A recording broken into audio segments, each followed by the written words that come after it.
Alright, I hope y'all are doing well today. Do you have any questions before we get started? Either on 8.4 or something prior to that?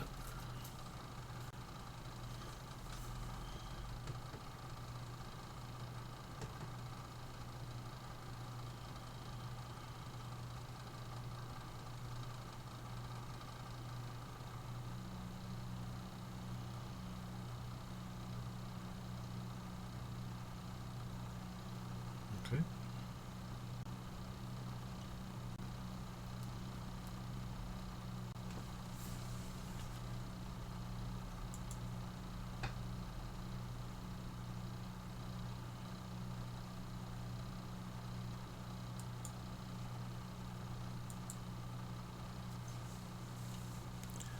Alright.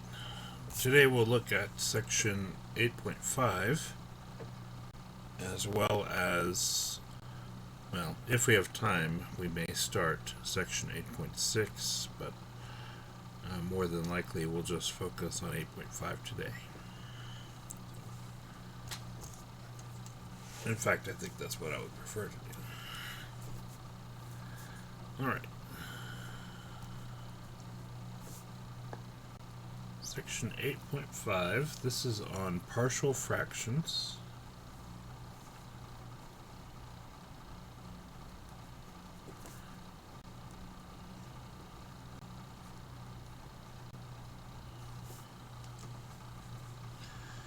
And before we dive into the actual integration that we'll be doing in this semester, we'll start off with a little bit more basic concept.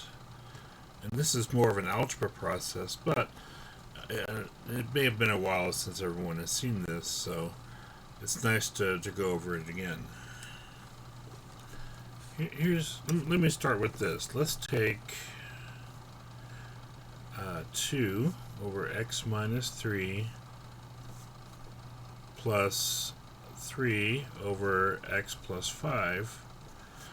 And let's add those two together and create a single rational expression. Now, we know that in order to combine these together, we need a common denominator. Well, in this case, because we have two unique denominators, our common denominator is just the two denominators multiplied together.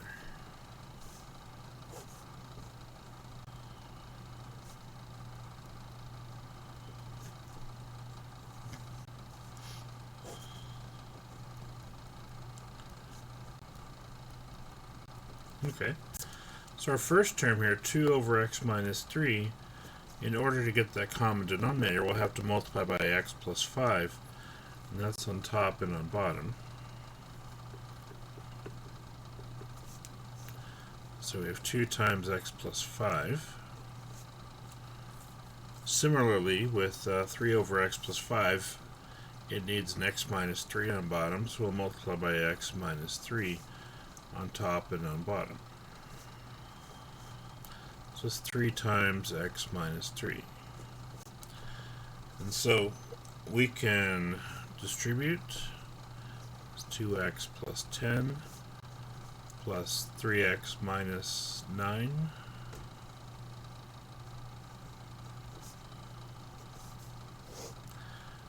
over x minus 3 times x plus 5. And we end up with 5x plus 1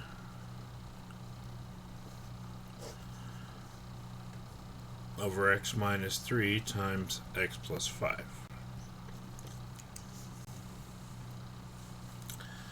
Now that process everyone's pretty familiar with, I imagine.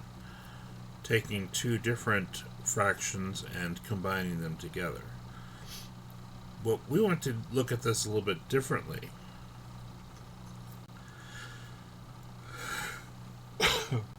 Part of the idea of partial fractions is that we want to take an existing fraction where it might have multiple terms in the denominator and split it up into two different pieces.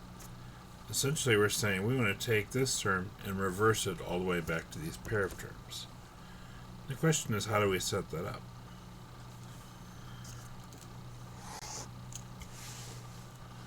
So let's start with 5x plus 1 over x minus 3 times x plus 5.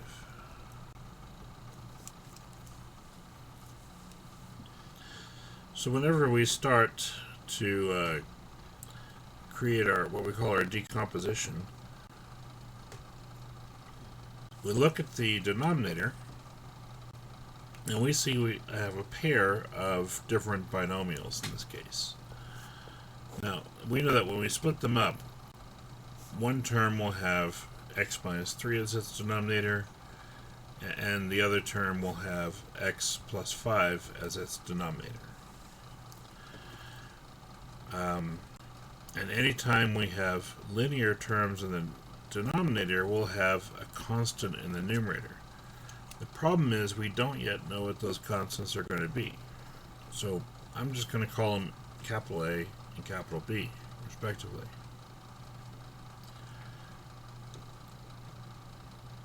We know ultimately what we're going to get here because we know what we're working towards getting to these, but starting from here instead.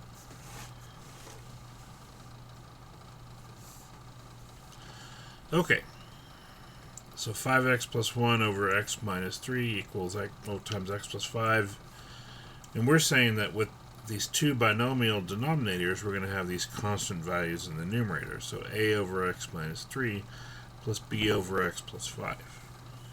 Now, that's the first important step, is setting up our decomposition. The second step is to solve for a and b, to actually figure out what the numerator values are in this case. The way that we do that is, there's a multi-step process, it turns out. Step 1 is we'll go ahead and multiply by the common denominator. And what we'll do is we'll multiply all three terms by that common denominator. Now, maybe instead of calling it the common denominator, just whatever the original denominator is, we'll just multiply by that. That might be a little bit better guideline in that case. Now, if we take this expression and multiply by this pair of terms, it's just going to cancel out the denominator. So we'll have 5x plus 1 multiplying a over x minus 3 times x minus 3 times x plus 5. The x minus 3's are going to cancel because one's in the numerator and one's in the denominator. But we'll still have an a times x plus 5.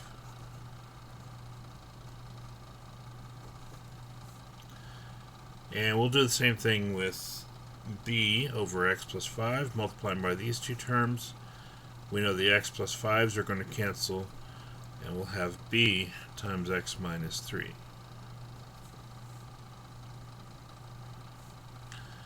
So first step was to multiply by the original denominator, and that should clear out all of our fractions as it does.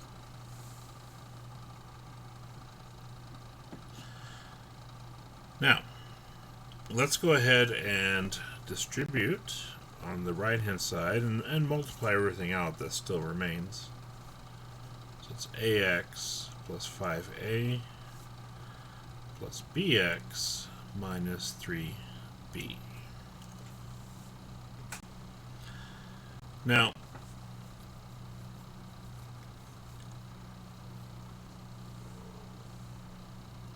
there's a couple of different methods that we can use here. I want to show you a method that works for everything, though. That way it eliminates any confusion as far as how we proceed. So we multiplied everything out. And what we do now is a process called equating coefficients.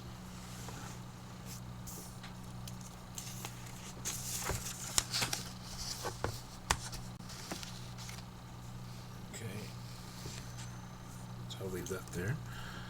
So now we want to equate coefficients.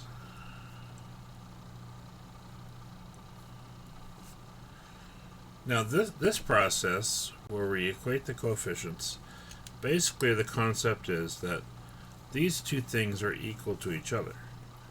We may not know what a and b are, but ultimately when they're combined together, they're going to equal this expression, 5x plus 1.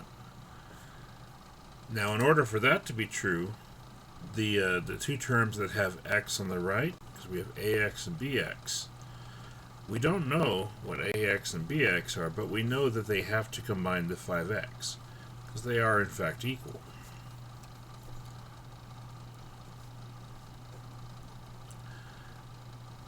Now, we can simplify that by taking the x out of everything and saying that 5 has to equal a plus b. So if you want to write this down in first instead of this step, that's perfectly acceptable. So we know that for the x's, 5 is going to have to equal a plus b. Then we have a second one for the constants. We have a 1 on the left, and that should equal whatever 5 times a and negative 3 times b works out to be.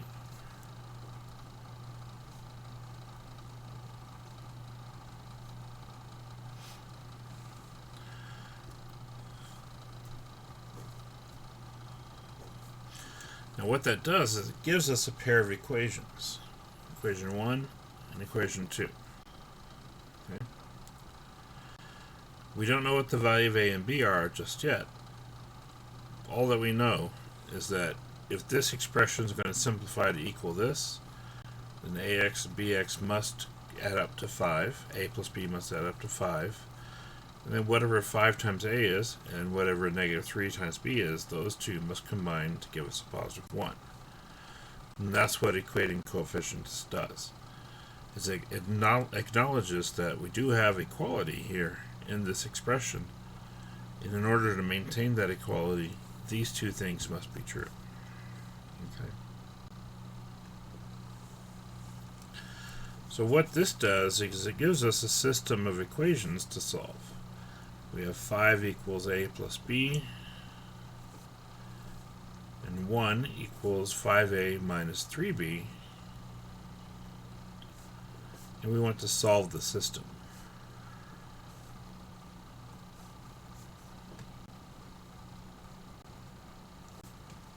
Okay. Now we can use whatever technique we prefer here. Most likely the easiest way is to do some kind of elimination of either the a or the b from this pair of equations. And the way that we eliminate one variable, if you recall from algebra, is we multiply the first equation by a number so that when they're added together, the two variables cancel each other out.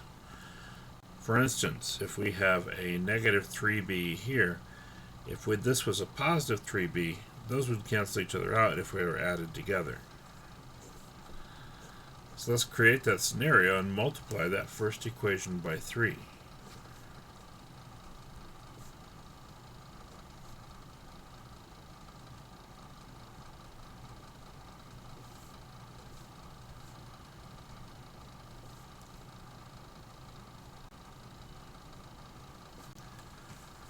Okay.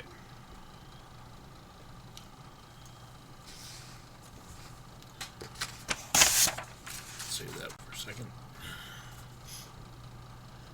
Alright, so multiplying the first equation by 3, again, that applies to all parts of that equation. So 15 equals 3a plus 3b, and then we still have 1 equals 5a minus 3b. Now we can add those together vertically. 15 and 1 makes 16, 3a and 5a makes 8a, and 3b minus 3b cancels out. And so we look at this, we see 16 equals 8 times a, and we can just divide by 8, and that gives us a equals 2 as a result. Now there's certainly more to it than that, but that's where we can start. A is equal to 2. Now, we need to take this and plug it back in and find what b is equal to. We can use either of our original two equations, but one is certainly going to be easier than the other to plug that number into. So if we know that 5 is equal to a plus b, and we just found that a is 2, then ultimately that tells us that b is 3.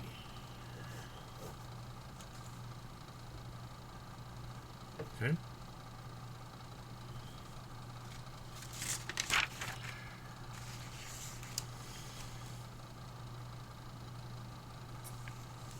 Now we look back at our decomposition. For our decomposition, we said 5x plus 1 over x minus 3 times x plus 5 is equal to a over x minus 3 plus b over x plus 5. Now that we know the value of a and b, we can just rewrite this expression with a and b substituted in. So we'll say 5x plus 1 over x minus 3 times x plus 5 is equal to 2 over x minus 3 plus 3 over x plus 5, filling in the value of a and b respectively. Now we go back to where we started, and we see this is exactly the answer that we should have gotten based on how we found that expression in the first place. 2 over x minus 3 plus 3 over x plus 5. That's exactly what we got there. Okay.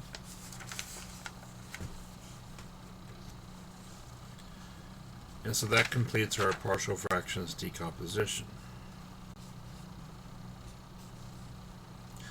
This one is probably the easiest scenario, where we have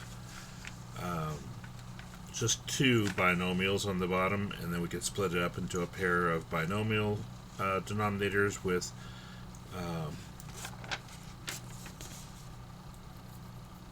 constant numerators, like we talked about right here. Okay. The main thing is getting this decomposition set up properly. If we don't get it set up properly, then the answer that we get is not going to be accurate, unfortunately. And there's not really a way we can go back and check.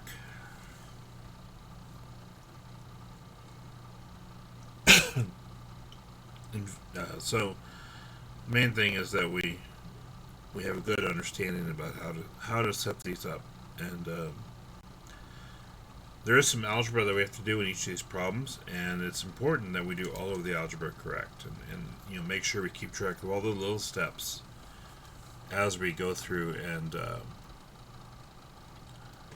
find all the details here as we solve for a and b. And this is really part of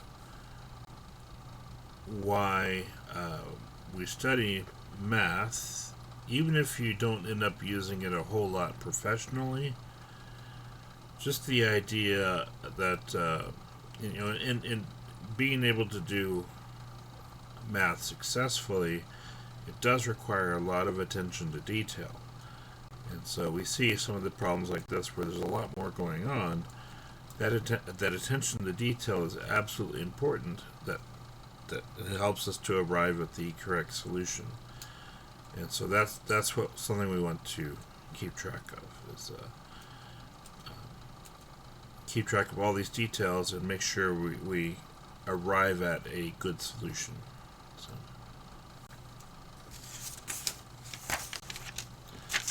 Right. Let's look at some other examples. I'll see if I can pull some out of the book.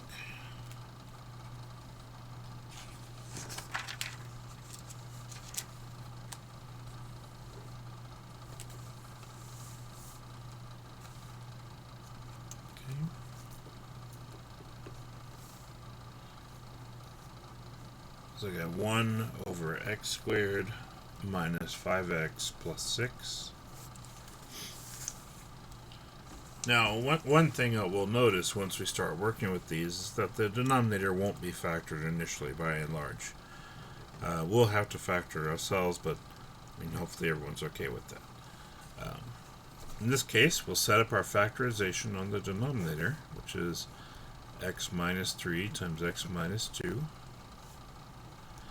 And then we will set up our partial fractions decomposition. Now, this is a similar situation to the one that we just worked, where we have two binomials on the bottom, and so we'll split it up to where each fraction has one of the binomials on the denominator, and in the numerator we don't know what those are going to be yet, so we'll label them A and B. Okay.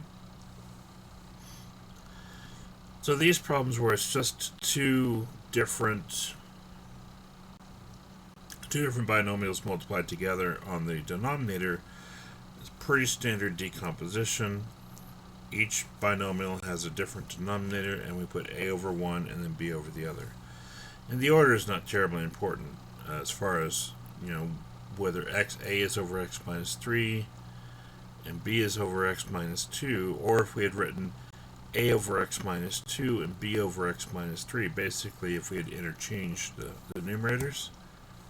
At this stage, it's not a problem because we don't actually know what those numerators are equal to, and we're going to be finding them as the course, the part of the course of solving this problem, or it's really just the goal in this case.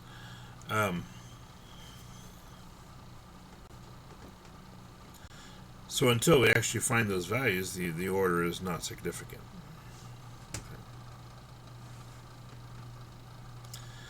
Now, as we did before, we'll put this in brackets, and we will multiply each of these terms by x minus 3 and x minus 2.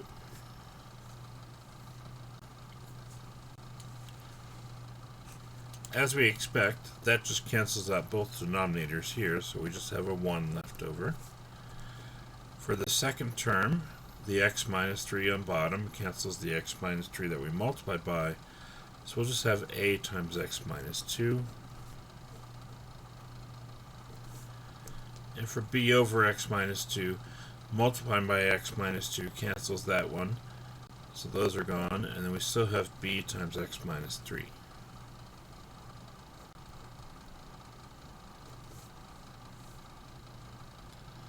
So that gives us our equation. Now, go ahead and distribute, so we have ax minus 2a plus bx minus 3b.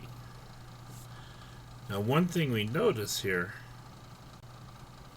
is that we don't have any x's on the left-hand side.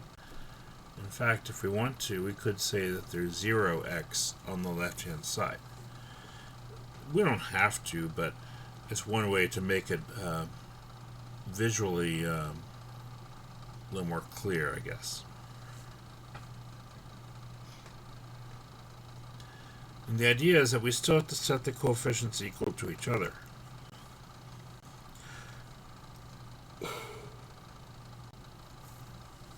So for the x's, we have a and b on the right, but a 0x on the left because all of our x's disappeared. So 0 is equal to a plus b. That's our first equation. And that's for our x's. And then we need another equation for the constants. Now our constant on the left is 1. And on the right we have negative 2 times a and negative 3 times b.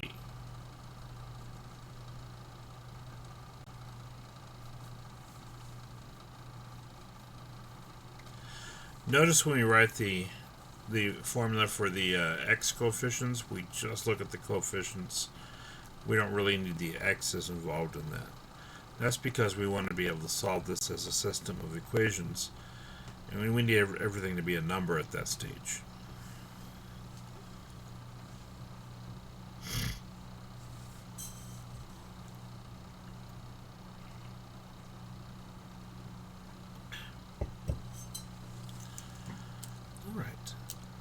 Now we need to eliminate one of the variables, and I would say let's go ahead and multiply this first equation by 2, And honestly, we could choose 2 or 3, and that would work perfectly fine. Just whichever one we want to go with. Multiplying that by 2.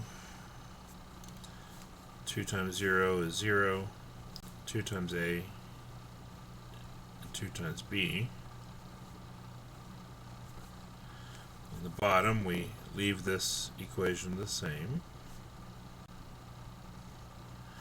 But now we go ahead and add them together because we should have one of our variables set up so that it cancels out. So the 2 A's cancel here. So 1 is equal to 5B. Therefore, B is 1/5.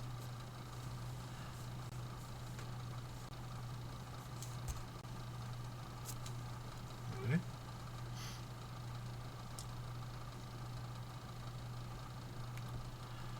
Alright, so we have established that B is 1/5. We need to go back and solve for A.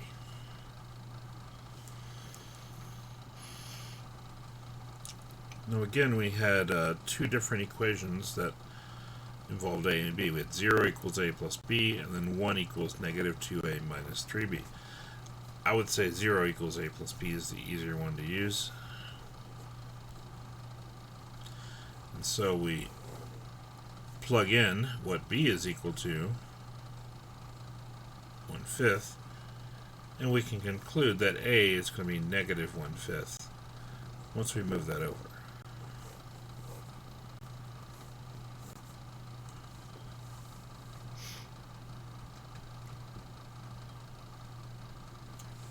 From here, we look back at the top and we see our decomposition that we set up. We said that this original expression was equal to A over x minus 3 plus B over x minus 2. So A over x minus 3 plus B over x minus 2.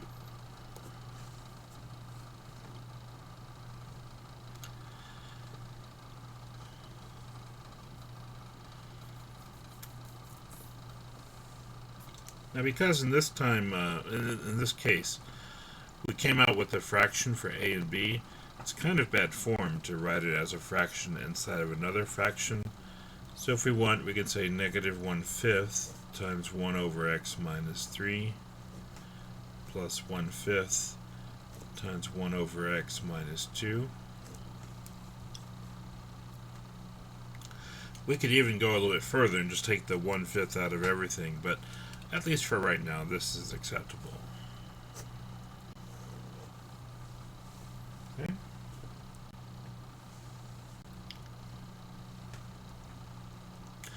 So in both of those examples, we were able to set up a partial fractions decomposition just with these nice linear denominators. Now, there are some other types of problems that we see with the partial fractions. Let me switch the paper out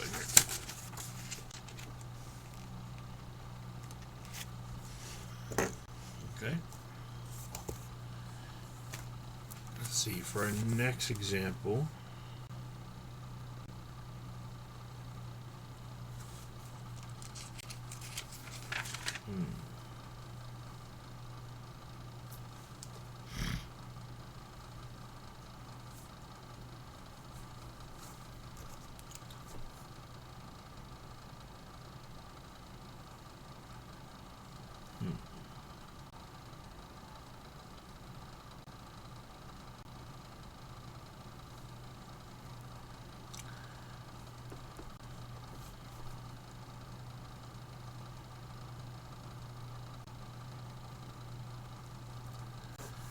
so use x cubed plus 4x as our denominator.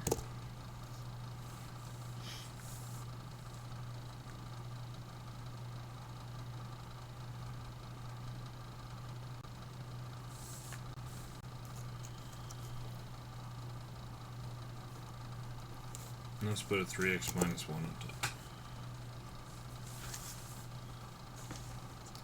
It may be that we end up with a lot of fractions here. If so, I apologize in advance. But I just made up the numbers in this case.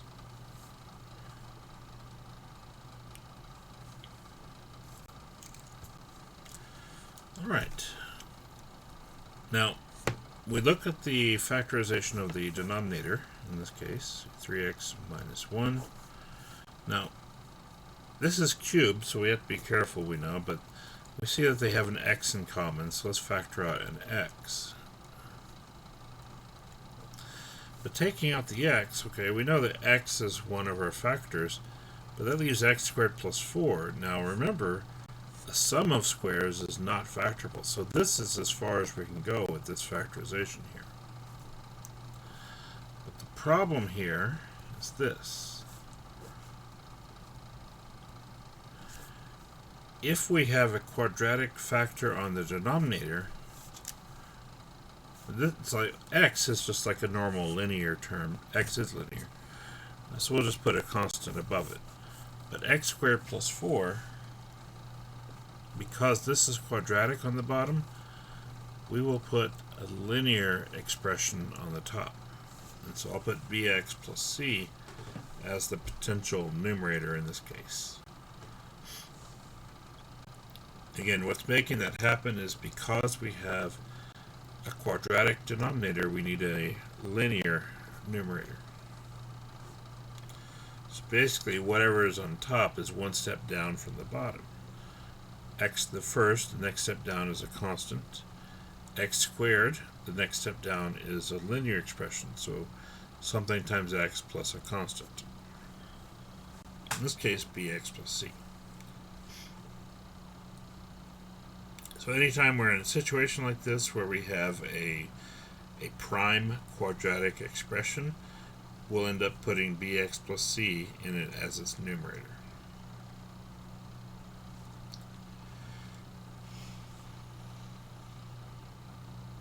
Okay, so that creates the decomposition, but we still have to find what the values of a, b, and c are. So this is the part that we're working with. We multiply by the original denominator, which is x and x squared plus 4. Now multiplying this first fraction by x and x squared plus 4, it just cancels out our denominator. So we're going to get 3x minus 1.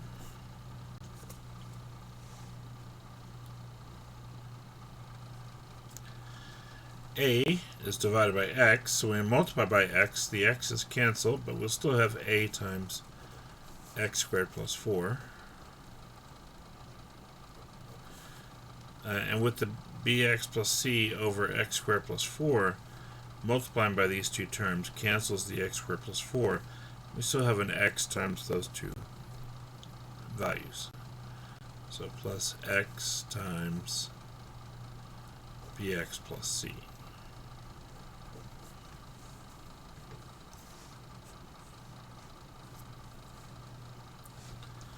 Now that we have this down here, or this equation, this is what we ultimately want to solve for a and b. But before we do that, actually, a, b, and c, sorry, because we have three unknowns this time. Before we start solving for anything, though, we need to distribute on the right-hand side and equate our coefficients.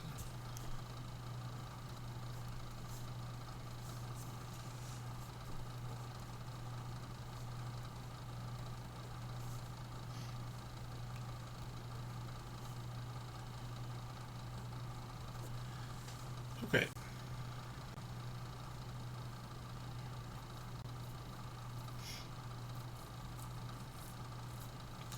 So we have ax squared plus 4a plus bx squared plus cx. Now, we'll notice that we have x squares on the right. We don't have any x squares on the left. So we can assume that there's 0 x squared on the left-hand side. So that tells us that 0 x squared will equal ax squared plus bx squared.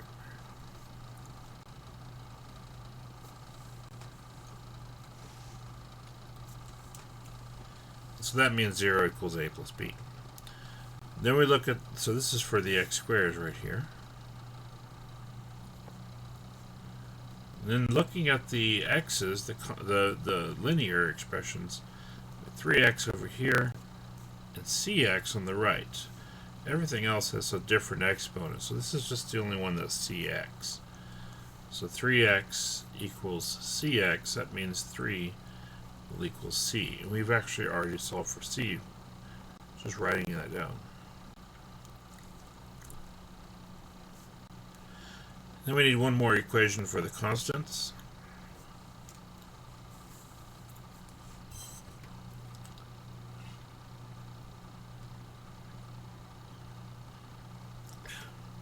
Sorry. Now for our constants, we have a -1 on the left, and x squared, x. For a, this is the only constant on the right-hand side for a. Okay. So we know immediately c is 3. A, we can quickly solve. We get -1/4.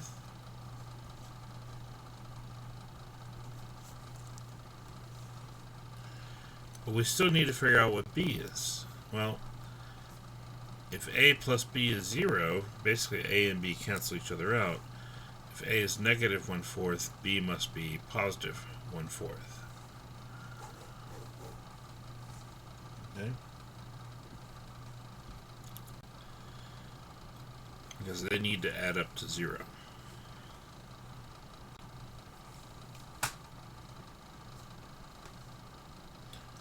Now that we have the values of a, b, and c, we go back to our decomposition and we'll plug in the value for a over x and then bx plus c over x squared plus 4.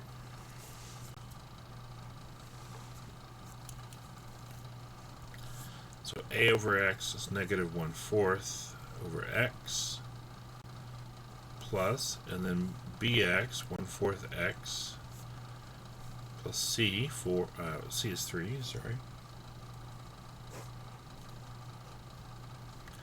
over x squared plus 4.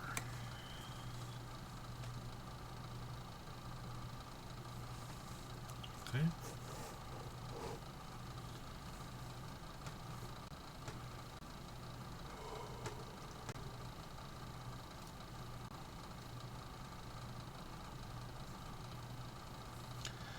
So that one was a little bit different, but we were able to complete the partial fractions decomposition and solve for a, b, and c like we did.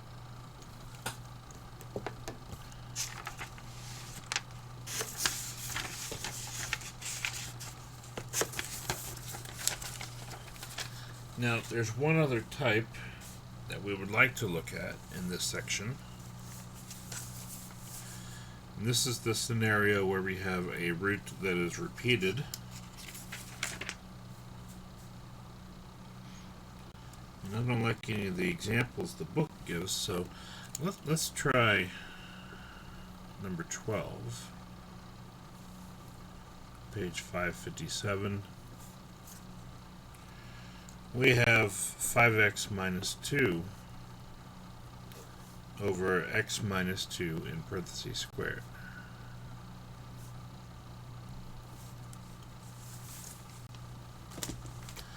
Technically, this is an integration problem, but I'm just focusing on the partial fractions element right now, and we're going to look at the integration aspect next.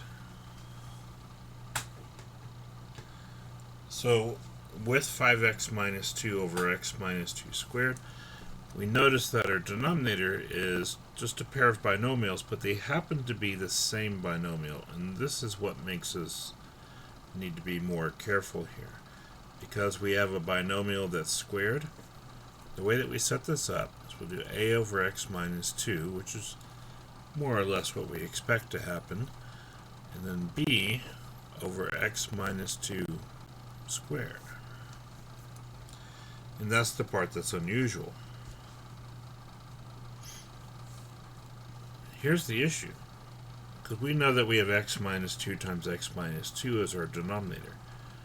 If we just put 1x minus 2 here and 1x minus 2 here, then we'd have a constant over x minus 2 plus a constant over x minus 2, and that would equal a constant over x minus 2. We wouldn't get the square, and we wouldn't get the more complicated numerator that we see here. So whenever we have a repeated root, like no matter how many times, or no matter what exponent that is, we start from that term inside the first power, then we do the second power, then we do the third power, then the fourth power, until we get to that exponent. Now, here, we only needed two terms, x minus 2 to the first and x minus 2 to the second, to get to that point. But if this had been to the fourth power, we need two more terms. One that is c over x minus 2 cubed, and then d over x minus 2 to the fourth.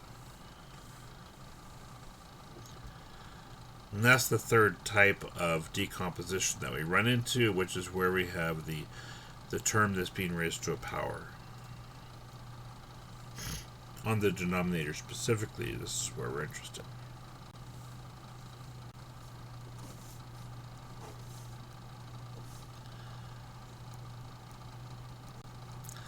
Now we go ahead and multiply everything by x minus 2 squared. And again, that's the original denominator. That's going to let us clear the denominators here. So this is 5x minus 2. Now, x minus 2 squared cancels one of these x minus 2's and still leaves the other x minus 2 unchanged. So we have a times x minus 2. And then x minus 2 squared completely cancels this denominator. So we'll just put b.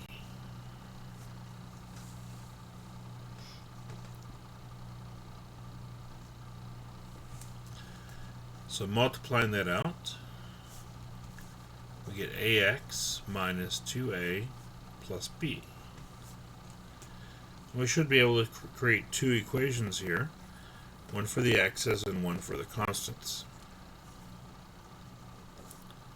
For the x's, we know 5x on the left should equal ax plus b. No, just ax, I'm sorry. So we'll say 5x equals, well, 5 equals a, leaving out the x's basically. These two are constant values, so the only way for these two things to be equal to each other is if a is actually 5 itself. So then we'd have 5x equals 5x, which is true. And we expect it to be true because we have an equal sign here in the expression.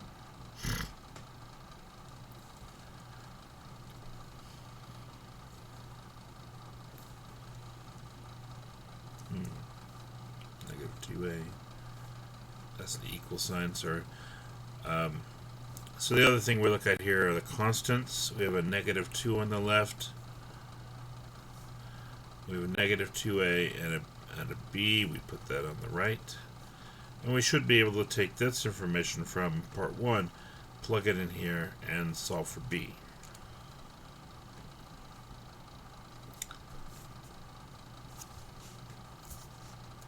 Sorry, so we know a is 5. So negative 2 equals negative 2 times 5 plus b.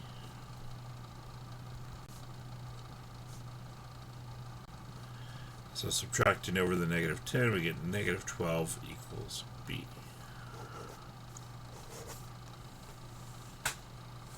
So we're able to find a and b where this is true.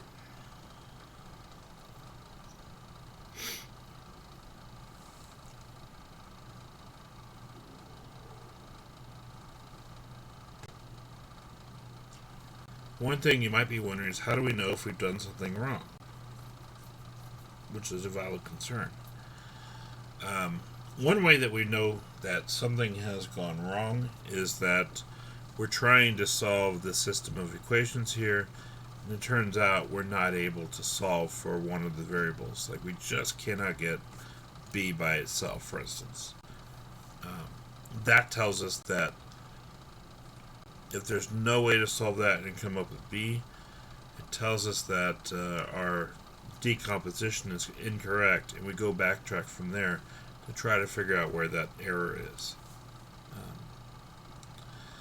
Because it may be that we arrive at a point where we just have a statement that's like 1 equals 0, which is false, but more importantly, it's not helpful at all.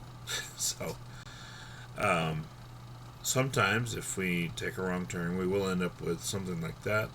And that just tells us we've made a mistake, so we need to go back and check our work and try to identify where that mistake is.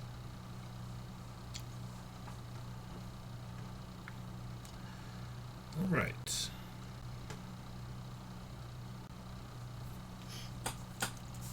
Now, the integrations that we run into here usually fall into one of two types. Well, one of three types.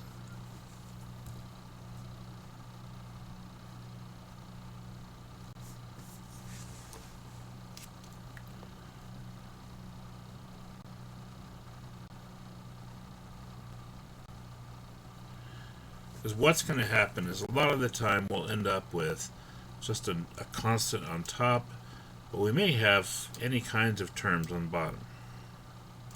But sometimes we also have x's on top, as we saw in the previous example.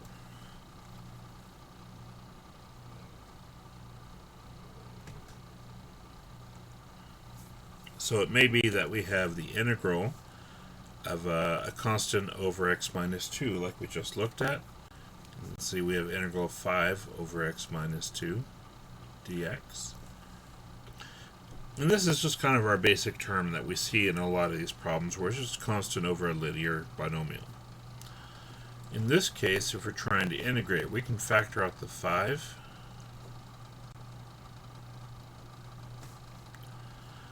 And then we'll let u equals x minus 2. du is 1 times dx. So basically, this is 1 over u times du.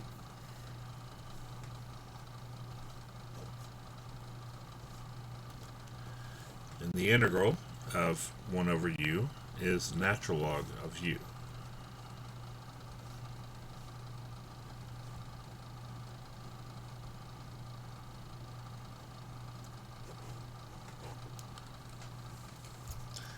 And so by plugging everything back in, we're able to find a precise solution, and of course we don't forget plus c.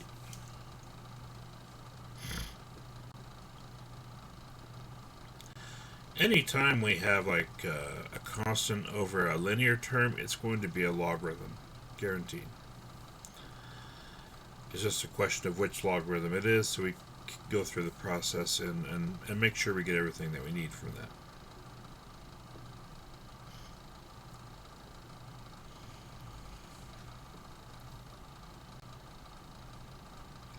Now, the other two types that we looked at, one where there was a prime expression on the bottom where it was like a sum of two squares, and second, in this last example, where we had like b over x minus 2 squared. Let's look at those integrals.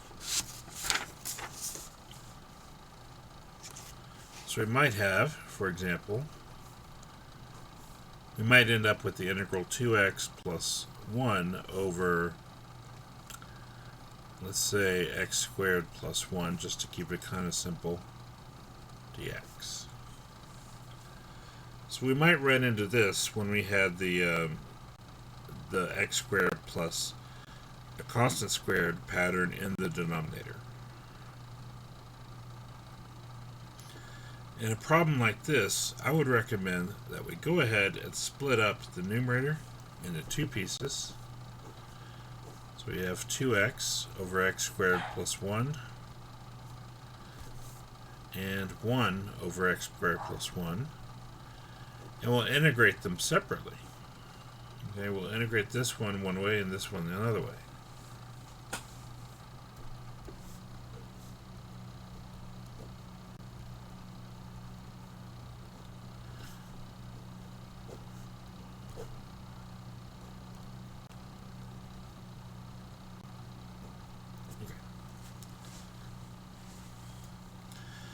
So we have integral of 2x over x squared plus 1 dx plus integral of 1 over x squared plus 1 dx.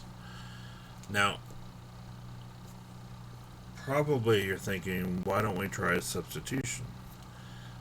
Well, that's true. Substitution will work, but only on one of these two. Because the reason substitution works is if we let u equals x squared plus 1, our denominator, its derivative has to be somewhere else in the problem, or in that integral. And if we look at this instance of x squared plus 1, its derivative is 2x, and that's what we see on the numerator.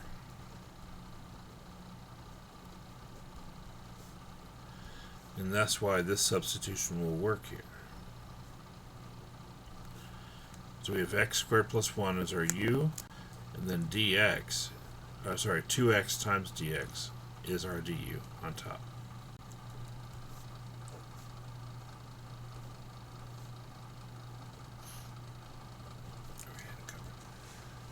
Okay.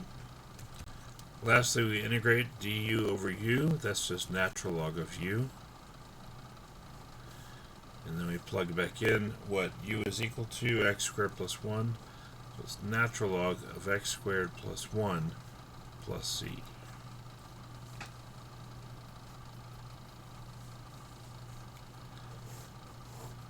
Now the integration here is a little bit more tricky, because this one really depends on us understanding the pattern that we're seeing and how that connects to a specific integral formula we may or may not have memorized. I know at this point in Calculus 2, most students do not seem to be familiar with the inverse trig functions, but this is actually arctangent once we integrate.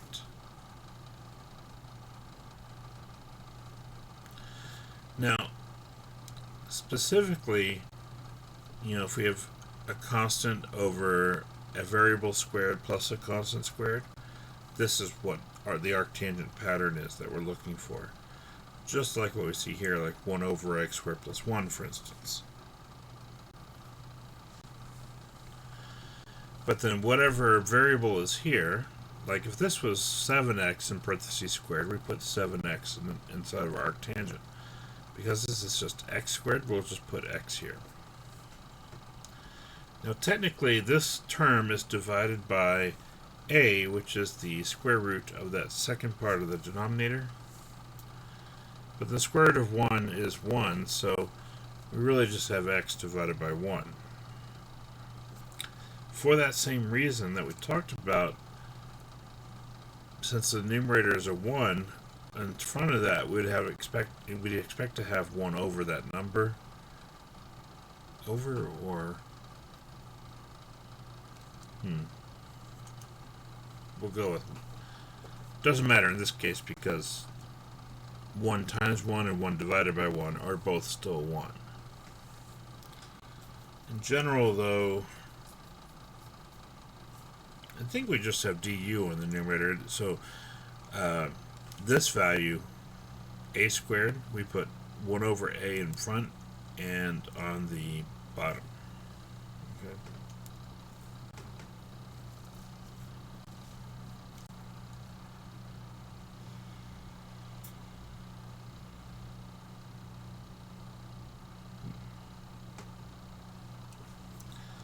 So we want, so we have our arctangent here. This is the other half of the solution.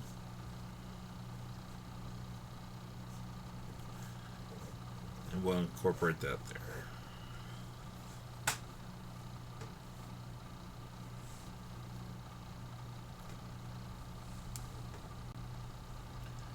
So we have 1 times arctangent of x, which is just arctangent of x.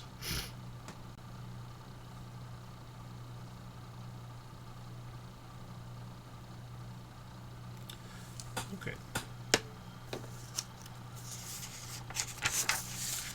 Let's do a few more examples.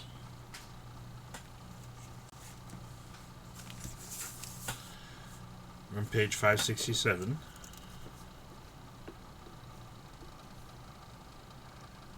And let's go ahead and look at number 10. Where we have the integral of x plus 2 over x squared plus 5x dx.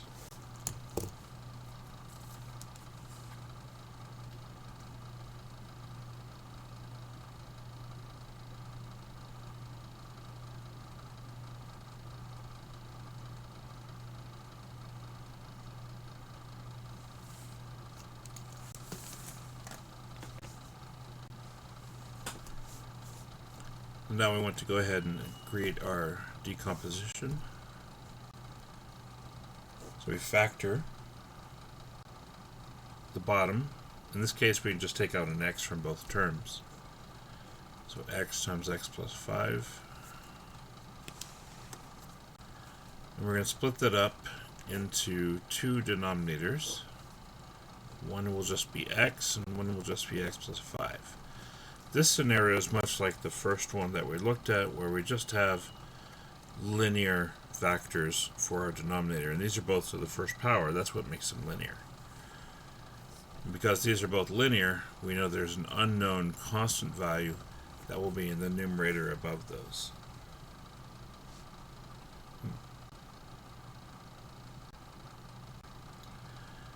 Alright, so from here we complete our decomposition and solve for a and b. So we'll multiply everything by x times x plus 5.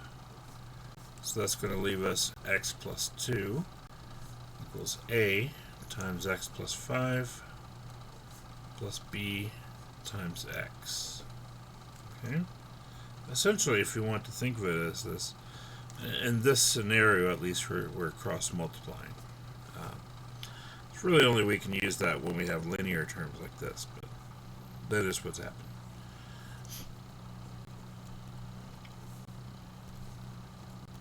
We distribute next, so it's ax plus 5a plus bx, and now we associate them according to what kind of variable they have. So we have x to the first, so it's 1x to the first, and we have ax and we have bx on the right. So we can say 1 equals a plus b. And then for the constants, we have a 2 and then a 5a.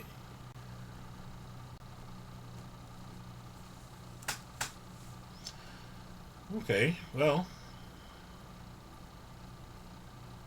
in this case, we can go ahead and just solve for a directly because we know 5a is equal to 2. So a is 2/5 based on that. And then we'll just take that result and plug it into the other question. So 1 equals 2/5 plus b. Therefore, b must be 3/5.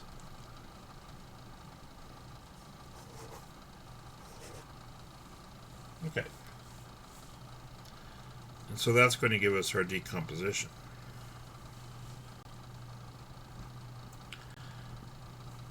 Again, we have a over x and b over x plus 5, so we'll make sure a we plug in 2/5 and b we plug in 3/5.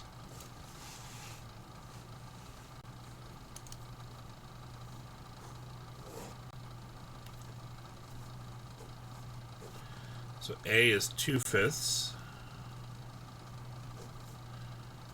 over x plus b, which is 3/5 over x plus 5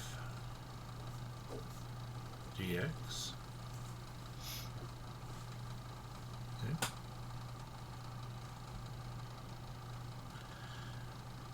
Now, it might be better to think of this as saying 2/5 times 1 over x plus 3/5 times 1 over x plus 5. Okay? The reason we say that is we can just integrate 1 over x. 2/5 will just be the coefficient of the integral now rather than just a term like it is here. And so the integral of 1 over x is natural log of x,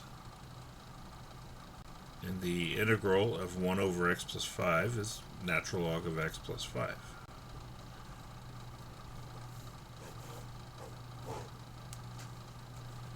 Okay, and that actually completes our integration in this case.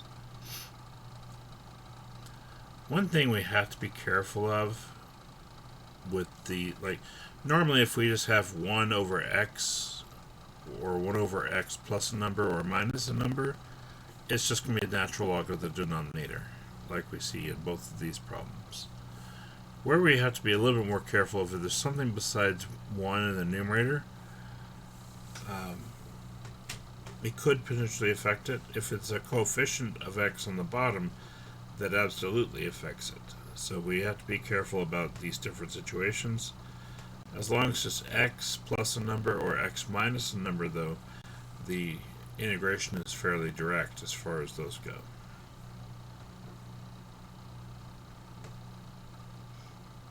Okay.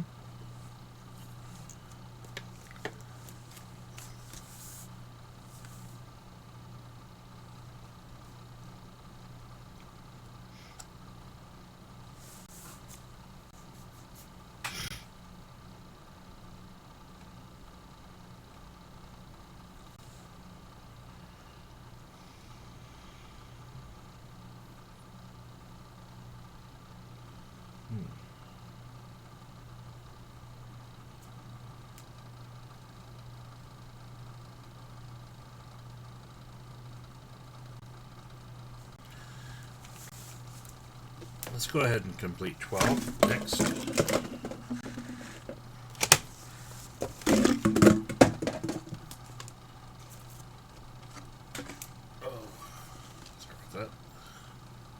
Now 12 we've already done the decomposition for.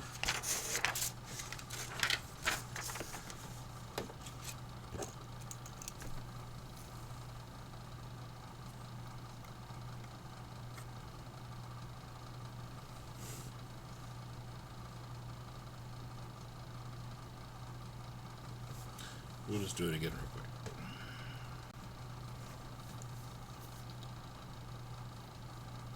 We have 5x minus 2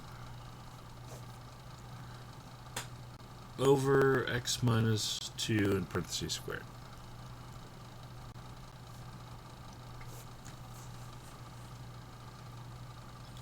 So going through the decomposition, we know that when we have 5x minus 2 over a, or whatever it is on top, over a term that's squared, we know we're going to have a over x minus 2 and b over that term squared. And if this had been a cube, we'd have plus c over x minus 2 cubed, and just keep going as far as we need to.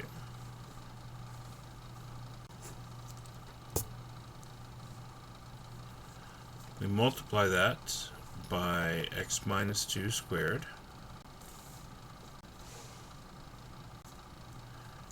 So we get 5x minus 2 equals a times x minus 2 plus b. Okay. A lot of people look at this, I've seen students look at this and say, well, why isn't the common denominator x minus 2 cubed if we have 1 here and 2 more here? The problem with that is that our original denominator is just x minus 2 squared. And it already contains each of these denominators as part of that. Not simultaneously, but that's not what we need to happen here. We just, as long as both of these are part of this, that's fine. Okay. So we only need a common denominator common denominator of x minus 2 squared to clear out each of these denominators, because if we multiply that by all three terms, that's going to cancel those out directly, and we'll still have a times x minus 2 like we see here. But it leaves it as simple as possible. If we tried to multiply by x minus 2 cubed instead of squared, it probably results in something that we could not solve. So that's another reason we want to be careful there. So we go ahead and distribute.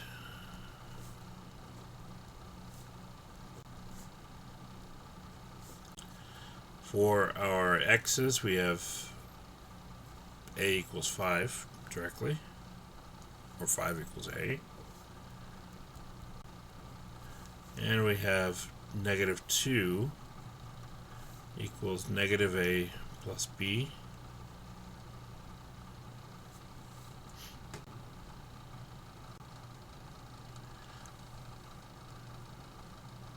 Oh, sorry, negative 2a.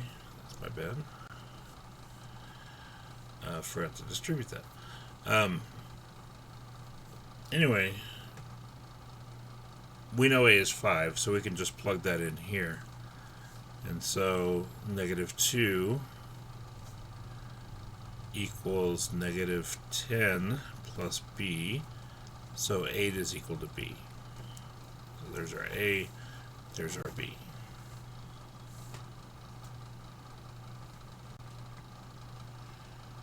Now that we have our decomposition, we have 5 and we have 8, let's come back here and rewrite our integral with the decomposition applied inside.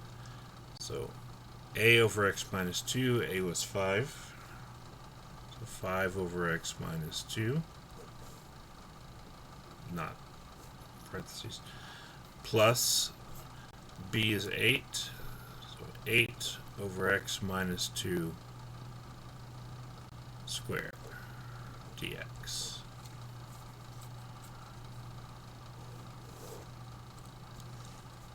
Okay. So let's continue with this integration. Now, we will need to treat these differently. We have 5 here, so we'll say 5 integral 1 over x minus 2 dx plus 8 integral 1 over x minus 2 squared dx. This first integral is just going to be a natural log when we integrate, so it'll be natural log of x minus 2. And we end up with 5 times natural log of x minus 2. The issue here is that in order to integrate that, because it's a square, it's not just x minus 2 to the first, it's x minus 2 in parentheses squared. Because of that, it's not a logarithm when we integrate it. That's one thing. So what I would recommend, if we take x minus 2 and change it to where it's written as raised to the negative 2 power. Okay. So right now it's on the bottom, so essentially we've brought it up to the numerator with a negative 2 exponent.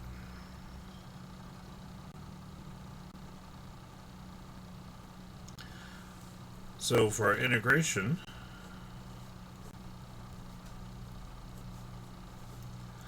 integral of x minus 2 to the negative 2 will be 8 times x minus 2 to the negative 1 divided by negative 1.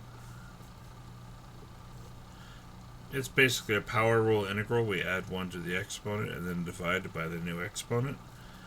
We also have to keep track of the derivative of the interior, but it turns out the derivative of x minus 2 is just 1, so it doesn't really affect anything.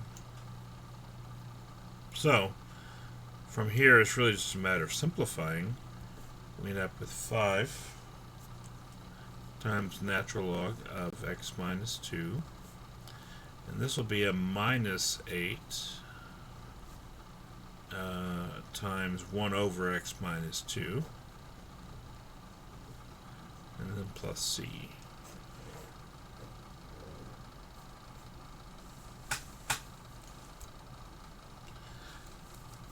So we know this is a negative 8, and because this is x minus 2 to the negative 1 power, we can write the 8 being divided by x minus 2, and so that would be our result.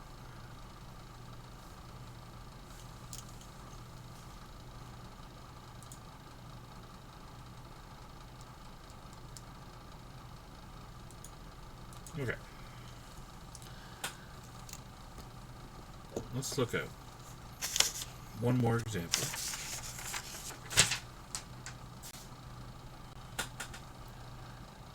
And this will be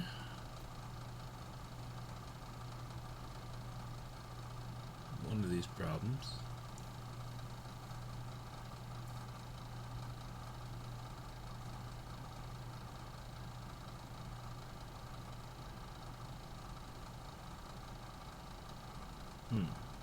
Not that one. Sorry. Actually, that one might work. No, it doesn't work.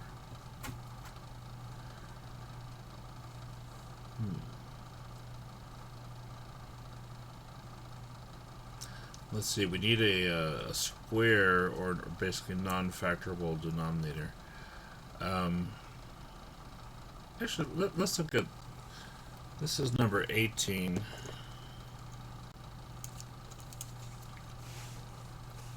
We're still on the same page, 557, sorry.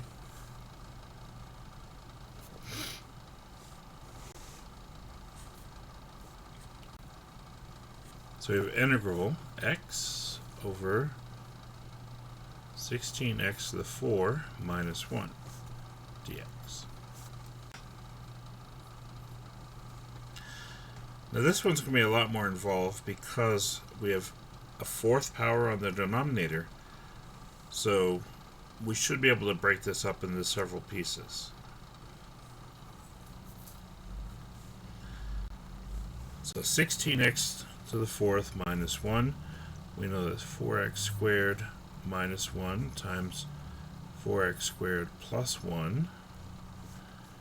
4x squared minus 1, we know we can split up further into 2x minus 1 times 2x plus 1 times the other 4x squared plus 1. That's not factorable, and so that would be our denominator here. So setting up our decomposition, we have x over 16 to the x to the fourth minus 1 equals a over 2x minus 1 plus b over 2x plus 1 plus cx plus d over 4x squared plus 1. So we factored our original denominator into three parts. We did a difference of squares, got that 2 parts, and this one was still a difference of 2 squares, so we split up even further. So we have a linear term, and a quadratic term. Now the linear terms only need a constant on top, but our quadratic term needs a linear term on top, so we'll put cx plus d, because that's where we are in the alphabet at that point.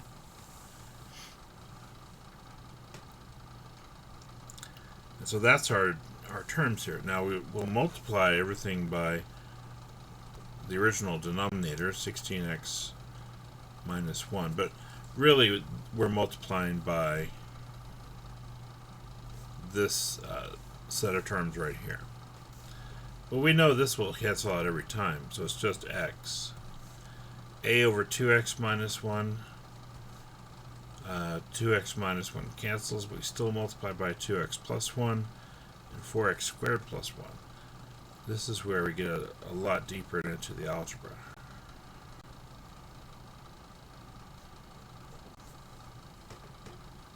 For b is divided by 2x plus 1, so it will be multiplied by 2x minus 1 and 4x squared plus 1.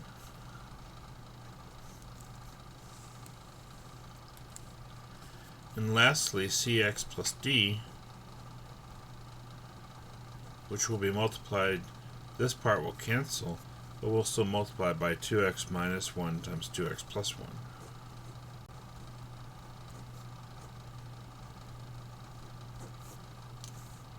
Okay. As you can already tell, a much more complicated process with the partial fractions decomposition, with 4 unknowns to solve for: a, b, c, and d.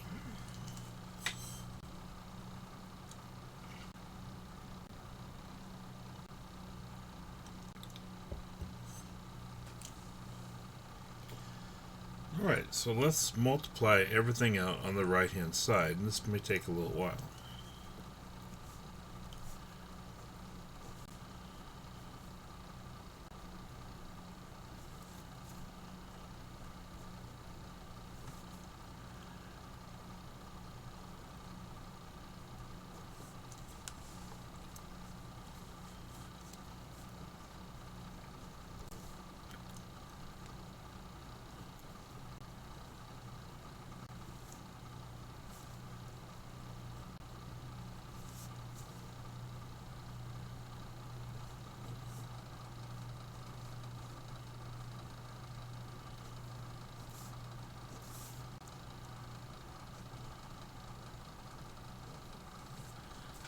Okay.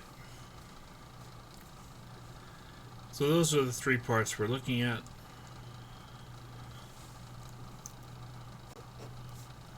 So x would equal, let's see, we have 8ax cubed plus 4ax squared plus 2ax plus a, and then 8bx cubed minus 4bx squared plus 2bx minus b. And foiling these two together, we get 4cx cubed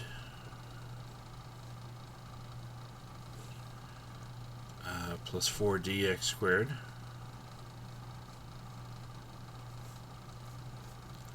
minus cx minus d. What I've done here is I've arranged the terms so that visually the x cubes are all lined up, the x squares are lined up, the x's are lined up, and the constants are lined up. This should help us with solving for a, b, c, and d a little bit better. I don't know by how much, but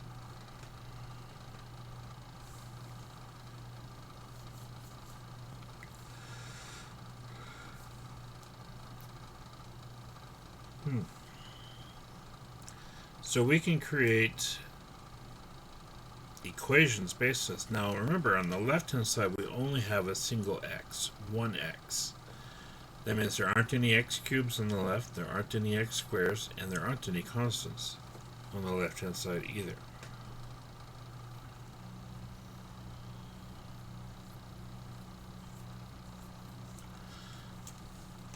And so creating our equations, I'm going to go to the next page for that.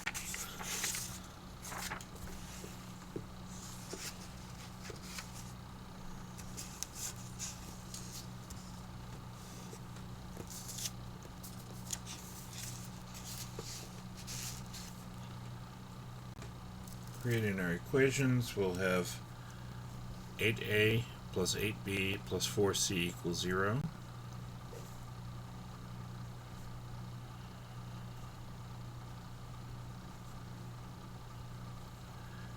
For a minus 4b plus 4d equals 0.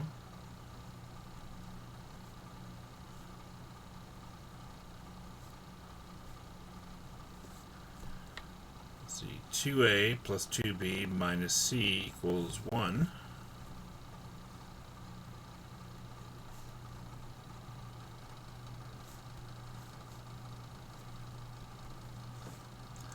And then a minus b minus d equals 0.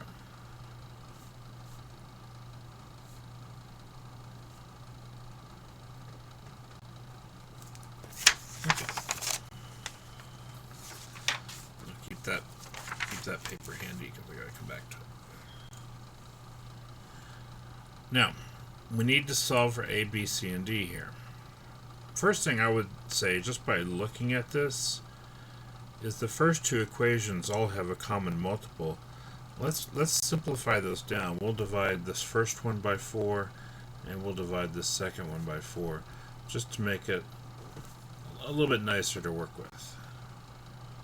So that'll be 2a plus 2b plus c equals 0, and then a minus b plus d equals 0. 2a plus 2b minus c equals 0, and a minus b minus d equals 0. Now with four equations and 4 unknowns, there's a lot of different ways that we could go. What I notice, first off, is that in the first and third equations, where we have a, b, and c, c is positive, c is negative, we can add those together and cancel out the c. In the second and the fourth equations, we have a, b, and d. Here, if we add the second and fourth equations, the d's will actually cancel, and we'll have an expression for a and b.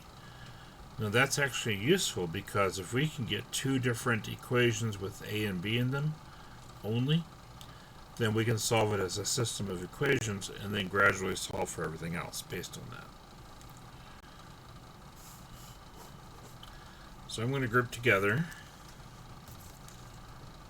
2a plus 2b plus c equals 0 and 2a plus 2b minus c equals 1.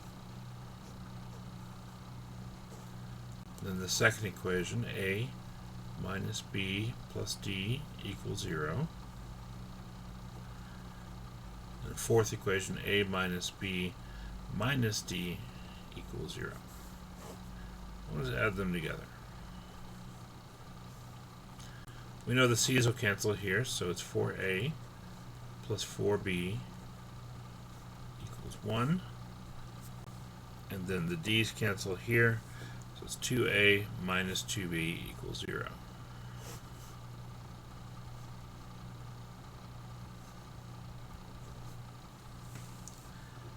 Okay.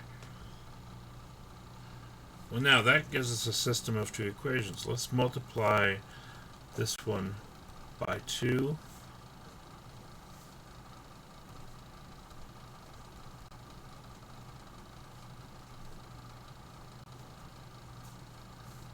And add these together. And what happens is we can cancel out the 4b, so we just have 8a equals 1.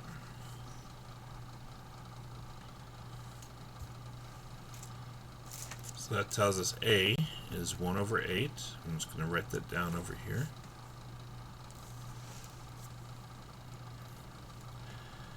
Now, if a is 1 over 8 and 4a minus 4b equals 0,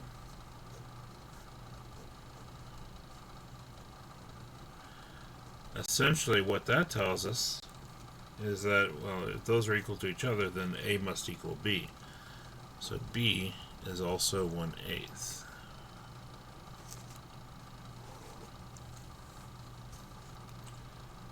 Now we need to figure out what c is. Now, we can go back to either one of these two equations and solve for c. I'm going to use this third equation. So 2 times 1/8 is a quarter. 2 times 1/8 is a quarter. 1 quarter plus 1 quarter is 2 quarters, which is 1/2. 1/2 minus c equals 0. We just add the c over. So c is equal to 1/2. And then finally d, down here, if a is 1/8 and b is 1/8 and we subtract them, they cancel each other out to 0. Therefore, d is 0 in this instance.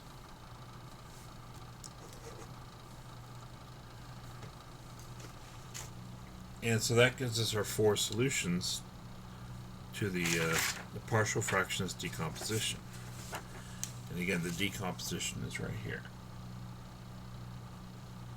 A over 2x minus 1 plus b over 2x plus 1 plus cx plus d over 4x squared plus 1.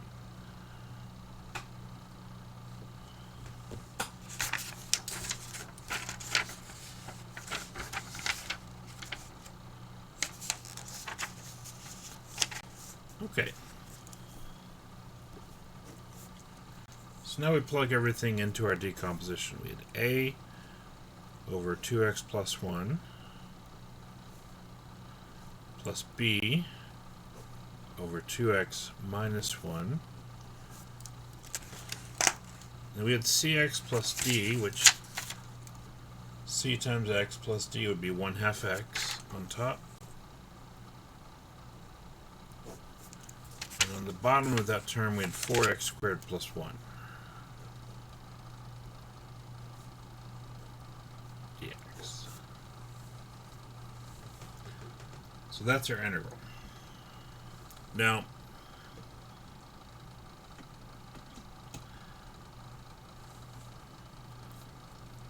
we can go ahead and integrate the first two terms here, although what we might do is factor out that 1/2, so it's, or 1/8, sorry, so it's 1 over 2x plus 1. Factor out the 1/8, so it's 1 over 2x minus 1. And factor out the 1/2, so it's x over 4x squared minus 1. Sorry, that is an x. Okay. Now integrating, the integral of 1 over 2x plus 1 is natural log of 2x plus 1 divided by 2. The reason we divide by 2 is that's the derivative inside the function. The derivative of the denominator is 2, so we're going to have an extra 2 on the denominator here. And very similar reasoning for this second term, which will just be natural log of 2x minus 1 over 2. And for this last one, we'll do a u substitution for that one. U is 4x squared minus 1. Du is 8x dx. Now, we notice that we don't have an 8x inside. We just have x dx on top.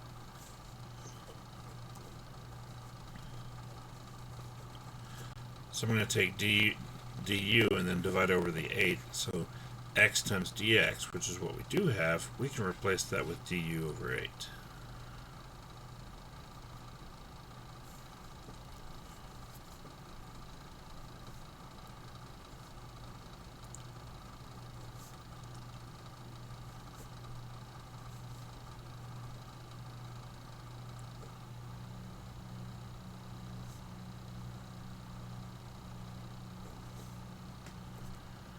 See, so this will be plus, we already have the 1/2, and we're going to pick up an extra 1/8, and then we have integral du over u.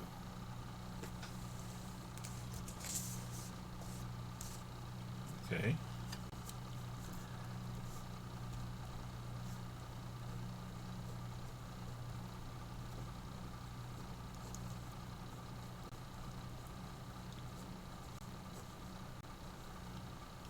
Quite the long problem, isn't it? This will just be a natural log of u. And so now we'll just go back in.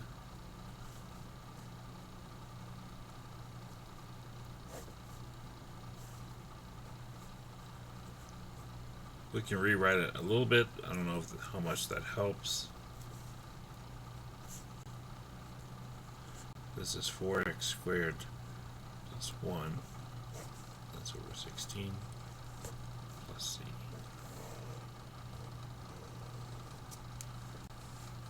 Okay. And so we finally have arrived at an answer. It should be a good answer in this case. Now, probably not going to have anything nearly like that problem on the exam whenever we get around to it. But it's nice to go over this problem to kind of see what's possible, like what other considerations do we have to make, are there special techniques that need to be applied. And most of the time with our integrations, for instance, we keep with our kind of our basic stuff, which is just the normal integration, the u substitution.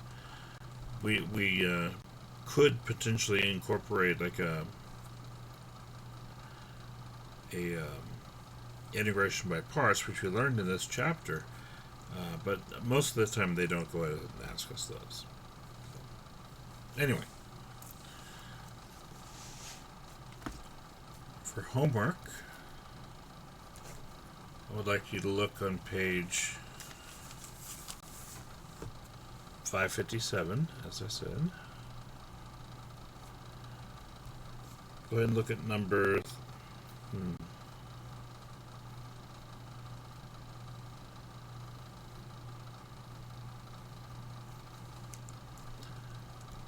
5 and 7.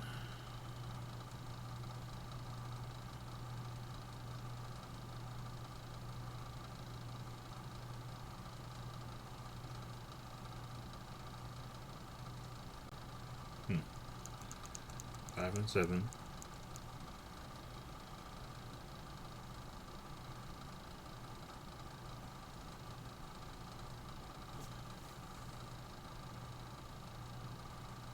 Oh goodness. Some of these are crazy.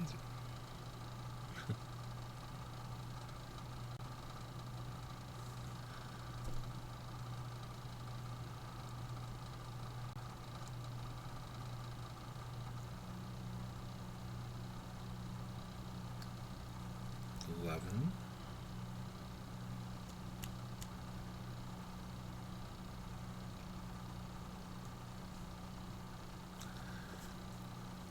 $13.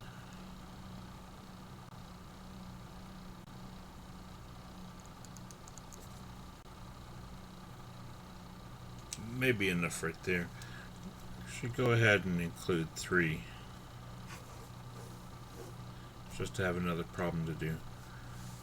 That way we have 5 problems to practice on, and that should be sufficient for this topic as far as what we cover. Alright.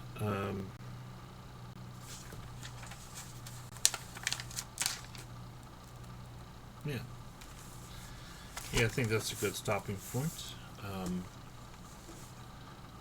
So, I didn't quite get your the second part of your test graded. Should get that done tomorrow though, and anyway, you should have it before the weekend. So again, at some point I'll make a video kind of outlining the solutions of those types of equations. I'll make sure I make that announcement when it's ready and available. Otherwise, you all have a good weekend, and we will do this again on Tuesday. Y'all take care, and I'll see you then. Bye.